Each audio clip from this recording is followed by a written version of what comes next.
අපේ සම්මා සම්බුදුරජාණන් වහන්සේ අපට පුරුදු කරගන්න කිව්වා. ඒක පුරුදු කරන්න කිව්ව මෙහෙම. ඉවසීම කියන ගුණය තියෙන්නේ නොපිරිහීම පිණිසයි. නොයිවසීම පිරිහීම ඇති කරනවා. මං ඒ නිසා ඉවසන්න ඕන. එහෙම ඉවසන්න. ඉවසීම ජීවිතේ තියෙන්නේ ජීවිතය දියුණුවට අරයි යන්නයි. නොයිවසීමෙන් ජීවිතේ පහලට කඩා වැටෙනවා. මම මගේ ජීවිතේ දියුණුව අරන් යනවා. ඉවසන්න ඕන.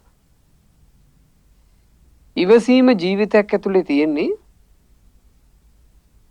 මේ ජීවිතයට සුව සහනය පිණිසයි. නොයිවසීම ජීවිතයට වෙහෙස ගේනවා. ඒ හින්දා මං ඉවසනවා. ඔන්නෝම ඉවසන්න. ඊළඟට ඉවසීම ගැන භාග්‍යවතුන් හිතන්නේ කොහොම මෙහෙම. අනිත් අය ඉවසන්නත් පුළුවන් ඉවසන්න නැති වෙන්නත් පුළුවන්. ඒක යාළගේ එකක්. මං ඉවසන්න ඕන. එහෙම ආර්ය ශ්‍රාවකේ ඉවසනවා කියන්නේ. නොයිවසීම කියලා කියන අනතුරුදායක පාර. ඒ අනතුරුදායක පාර මැඩගෙන යන්න මගහැරලා යන්න තමයි ඉවසීම නැමැති දේ තියෙන්නේ. ඔහොම තමයි ඉවසන්නේ. ඉතින් ඔහොම ඉවසීම කොච්චර බුදුරජාණන් වහන්සේ විසින් වර්ණනා කරලා තියෙනවද?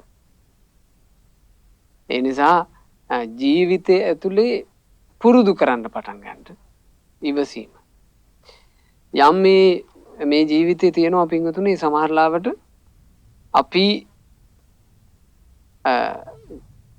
ඇතැන් වෙලාවට ජීවිතේ යම් කඩා වැටීම් ඊළඟට අනපේක්ෂිත සිදුවීම් එනකොට අපි ඒක ඉස්සරහා අපටම ශාප කරගන්නවා. සමහරවිට මේක මගේ කාලකන්ණි කමටයි උනේ. ඒක අපේ උපකල්පනයක්. මෙවුවා මට වෙන්නේ මගේ කාලකන්ණි කමට අපි උපකල්පනය කරනවා. එහෙම වෙනවා කියලා. හැබැයි සමහර වෙලාවට ඒ අපි කාලකන්ණි කියලා හිතන සිදුවීම අපිට උනේ අපේම යහපතකට වෙන්නත් බැරිද? සමහර සිදුවීම් නැද්ද එහෙම? ජීවිතේ කාලකන්ණිය කියලා හං අඩු ගහන තැන තමයි අපේ යහපත තියෙන්නේ. දැන් ඔබ දැක්කා මීට දවස් කිහිපයකට කලින් ගුවන් යාන අනතුරක් සිද්ධ වුණා ඉන්දියාවේදී. මගී ප්‍රවාහන ගුවන් යානාවක් ඇද වැටුණා. ඒ මගී ප්‍රවාහන ගුවන් යානයේට Taman ටිකට් බුක් කරගත්ත වෙලාවේ හරියටම ෆ්ලයිට් එකට බෝඩ් වෙන්න පුළුවන් කාලය එහෙ මෙහෙ කරගන්න නැතුව ආපු මිනිස්සු කොච්චර සතුටින් ගොඩ වෙන්න ඇද්ද? ඔන්න අපේ නම් මේ ගුවන් ගමන සාර්ථකයි. එයාලා සමහරට හරි සතුටු වෙන්න ඇති. අපි ෆ්ලයිට් එකට ඇවිල්ලා අපේ වැඩ ටික ඔක්කොම කරගත්තා. ඔන්න අපි දැන් ගමන ආරම්භ කරන්න ලැහැත්ති. එයාලා සතුටු වෙන්න ඇති.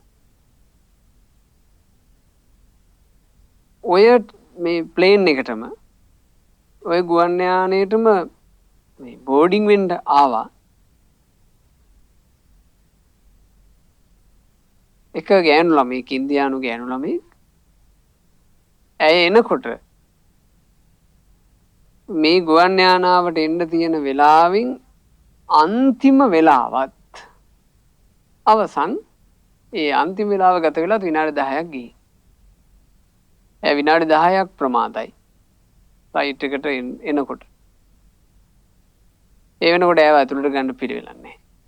ඇයි කොච්චර දුක් වෙන්නේ නැද්ද? අයියෝ මං එන්න ආවා. මේ තදබදේ නිසා මට ඒ ගන්න බැරි වුණා. ඇය හරි දුකෙන් අර එයාපෝට් එකට වෙලා අඬ ඉන්න ඇති. අපරාධේ මගේ ෆ්ලයිට් එක මට මිස් වුණානේ. හැබැයි ඇය ඒ දුකෙන් කනගාටුවෙන් හිටපු ඒ පුංචි මොහොත ඈ දන්නේ නැහැ මේ තමයි අද මට මේ සිද්ධ වෙච්ච වාසනාව.